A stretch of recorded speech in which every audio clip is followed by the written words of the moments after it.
Երևանն ու Բաքուն բանակցում են խաղաղության պայմանագրից չհամաձայնեցված հոդվածների համաձայնեցման շուրջ։ Վարչապետի աշխատակազմի ղեկավար Արայիկ Հարությունյանն է ասում. նա տեսնում է հնարավորությունը փաստաթուղթը ստորագրելու համար ամբողջությամբ համաձայնեցնել չհամաձայնեցված կետերը։ Մինչև այս հայտարարությունը, սակայն, Երևանը Բաքվին առաջարկում էր ստորագրել փաստաթղթի համաձայնեցված հատվածը, չհամաձայնեցվածը թողնել ապագային։ Բաքուն 2 ամսից ավելի մերժում ու մերժում էր։ Ալիևը մոսկովյան հանդիպմանը ավելի պատկերավոր ոչ ասելու համար նույնիսկ ժեստի լեզվին դիմեց, ցնցելով ուսերը։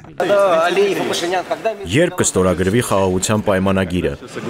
Երբ ամբողջը համաձայնեցվի։ Ավելի ուշ տեղեկությունը եղավ, որ Մոսկվայում այս առանձին շփումներում էր, որ Փաշինյանը Ալիևին առաջարկել էր, որ արտգործնախարարներն աշխատեն 2 օր փաստաթղթի վրա, համաձայնեցնեն չհամաձայնեցվածը մինչև COP29 եւ պատրաստեն ստորագրման։ Բաքվից դարձյալ ոչ մի արձագանք չեղավ, մինչև եղավ BRICS-ը։ Կազանում էլ հանդիպեցին, հայտարարի եկան հանձնարարել արտգործնախարարներին շարունակել բանակցությունները։ Ամբողջությամբ համաձայնեցված 13 եւ մասնակի համաձայնեցված 3 հոդվածներով այս փաստաթղթից այդպես էլ չի բացվում այս 3 չհամաձայնեցվածների բովանդակությունը։ Հայկական կողմը հիմա ըստ էության չի պնդում համաձայնեցվածը ստորագրելու առաջարկը, բանակցում են անհամաձայնությունների շուրջ։ Մասնագետները տարակուսում են, չեն սպասում ստորագրություն COP-ից առաջ կամ հետո։ Տվյալ պարագայում ոչ այնքան կարևոր է, թե ինչպիսի ֆենոմենի հետևից կգնան, թե ինչպիսի երևույթ կամ շոու կփորձեն կառուցել ադրբեջանցիները COP-ի ժամանակ, այլ առանցքային նպատակները, որ կան դրա տակ դրված։ Հայկական կողմի նպատակը այս աշխարհակաղակական զարգացումների դինամիկայի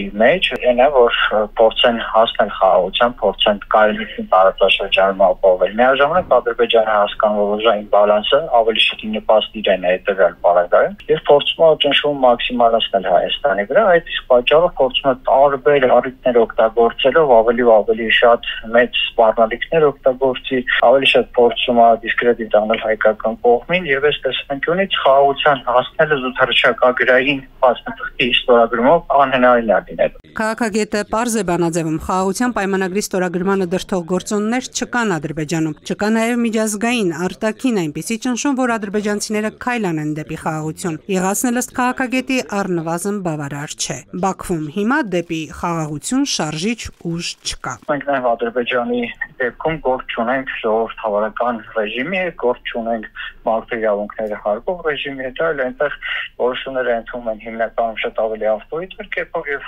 այնպես ինչպես որ այդ օրը կարող է որոշել Ադրբեջանի նախագահը եւ իր վարչախումբը այդպիսի դեկլարացիա կարող է ընդունել կամ կարող է չընդունել։ Մոտ ապագայում որպեսզի փաստաթուղթ կստորագրվի եւ այդ փաստաթուղթը նաեւ շարունակաբար կիմպլեմենտացվի ադրբեջանական կողմից, հավանականությունը շատ փոքր է համարում։ Մասնագետներն էլ